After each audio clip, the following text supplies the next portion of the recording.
Hey guys, I thought it'd be good to take a minute and maybe talk about something a little different than this project, Sufim MO8.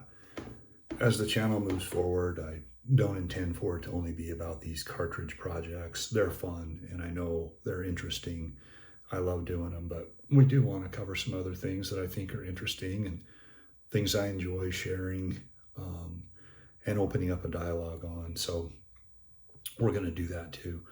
One of the things I put in the community tab a few weeks ago was a poll about if you have a limited budget, where should you spend the majority of your budget in terms of the gear and equipment needed to hunt?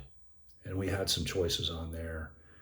We had, boots, clothing, rifle, optics, that type, those types of choices. And I appreciate everybody who participated in the comments. There's some really interesting stuff in there. But I just kind of wanted to share my perspective on this. And, I'm basing this on just my experiences of hunting myself and others I've hunted with over the years. And some of you made this exact point, but I'll just reiterate it. If you're not comfortable when you're hunting, if you're too hot or too cold or wet, or whatever, your whole experience is going to really be diminished if you can even stay out there. So that's kind of pretty obviously points towards your clothing and your boots. I really think is priority number one, guys, is to have equipment in terms of clothing and boots that can keep you warm and dry for the conditions that you're in. The layering systems are awesome. Having rain gear with you, just those types of things to just really be focused on your safety. I think it's a safety issue, right? Dylan and I, just over 2 years ago, he was helping me pack out a bull, and it's a story for another time, but he ended up with some hypothermia, and it was very scary.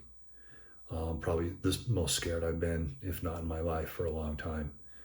And it all worked out, but that wasn't necessarily tied to his clothing, but nonetheless, my point is being prepared for these things when you're in the mountains a long ways from your vehicle is really important.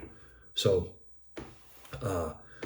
I would spend the majority of my money, if I'm on a limited budget, and most of us are, on quality clothing and boots. Now, that doesn't mean you've got to buy these great big expensive brands like Stone Glacier, Sitka, whatever those brands are.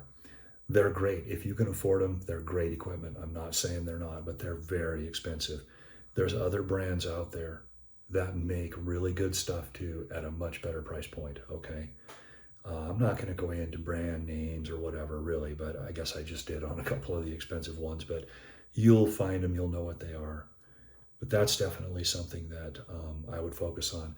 And also, guys, you don't have to spend $500 or $600 on boots, right?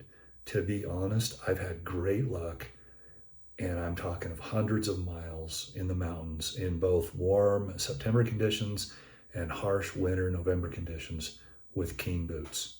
I will say that I think the quality of Keen the last few years has gone down, but for a while there, I was running Keen boots hard, insulated, non-insulated. They were comfortable, they kept me dry, they kept me warm, and they were under $200 a pair, and they lasted. So that's out there. Things like that are out there. So I just want to comment on that. Something that was not in that poll I put on the community tab, but that I would argue is another consideration near the top of the list.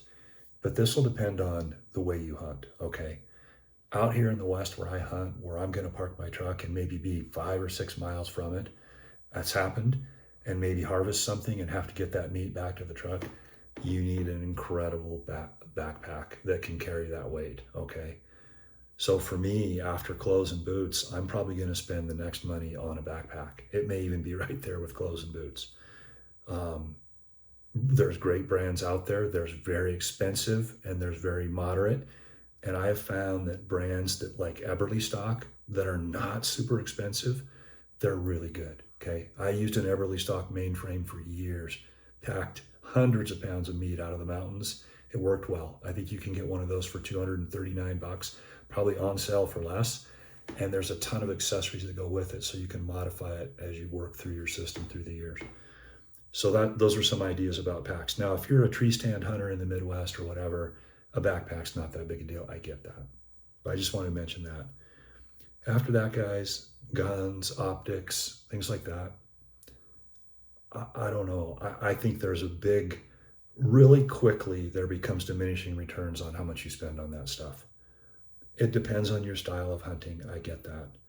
But for the majority of people, where they really have no business taking shots at big game beyond 300 yards even, a basic rifle, some of these budget rifles that are out there now are very good. A decent scope, under $200. These are going to work just fine. They're going to work just fine. If you treat them right, take care of them, maintain them, they're going to perform well when you need them. I would say the same thing for binoculars, right? Yes, I'd love to have a set of Leicas. They're like $1,100. But you know what? My Vortex Diamondback, I have 8x42s and 10x42s for years. They're working really well. They're super clear. They never give me a problem. They focus, they fit my eyes. I think it's more important about a set that fits your eyes and your face, and that you really work easy time focusing, and having them fit you is more important than anything. Again, it all depends on your budget, right? If you've got unlimited money, you're going to go with like Swarovski, whatever, I get it. But you don't need to. And it just depends on, how you hunt and what your expectations are. But I just wanted to throw my thoughts out there based on experience, guys. I think a guy with some comfortable clothes and boots and a good pack and a Ruger American with a Vortex Diamondback, he's going to do well. It's more about the hunter than it is about the gear. It's just like the movie. What's the new Top Gun? Was the second Top Gun movie? I can't remember the name of it, but it's about the pilot, not the plane, right? I think that's true for hunting and equipment as well. All right, guys, I've rambled enough. Look forward to your thoughts on all this.